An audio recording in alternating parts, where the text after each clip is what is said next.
என்ன கேட்டா எஜுகேஷன் தான் இந்த காலத்துல ஒரு முக்கியமான ஒரு asset. Knowledge is power, knowledge is wealth, எல்லாமே உண்மைதான். ஆனா இந்த எஜுகேஷனுக்காக நீங்க எடுக்கிற எஜுகேஷன் லோன் ரொம்ப ஆபத்தானது.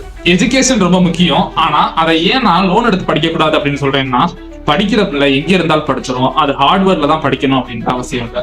சரி, நார்மல் காலேஜஸ்ல சேர்க்கறதுக்கே என் பணம் கிடையாது, நான் அதுக்கே லோன் தான் எடுக்க போறேன்னா இந்த ஒரு விஷயத்த மனசுல வச்சுக்கோங்க. இங்க காலேஜ் முடிச்சதுக்கு அப்புறம் தான் நிறைய பேருக்கு அவங்களோட கெரியர்ல எது வரும் எது வராது அப்படின்ட்டு அனலைஸ் பண்றதுக்கான டைமே கொடுக்க முடியும்.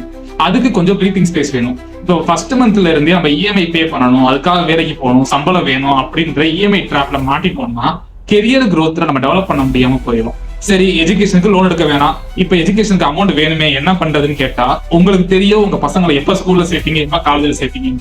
இயர்லியாவே அதுக்கான அமௌண்ட் நம்ம மாசம் மாசம் சேர்க்க ஆரம்பிச்சிடணும். அது ஒரு எஸ்ஐபியா இருக்கலாம், இல்ல ஸ்டாக் இன்வெஸ்ட்மெண்டா இருக்கலாம், கோல்டு இன்வெஸ்ட்மெண்டா இருக்கலாம், எதுவா வேணாலும் இருக்கலாம். இந்த மாதிரியான எஜுகேஷன்ஸ்க்கு எந்த மாதிரியான இன்வெஸ்ட்மெண்ட்ஸ் சூஸ் பண்றது அப்படின்னு உங்களுக்கு டவுட் இருக்கா?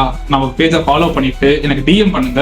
உங்களுக்கு பர்சனலா உங்களுக்கு என்ன மாதிரியான இன்வெஸ்ட்மெண்ட்ஸ் தேவைப்படும் அப்படின்ட்டு நான் உங்களுக்கு சொல்றேன்.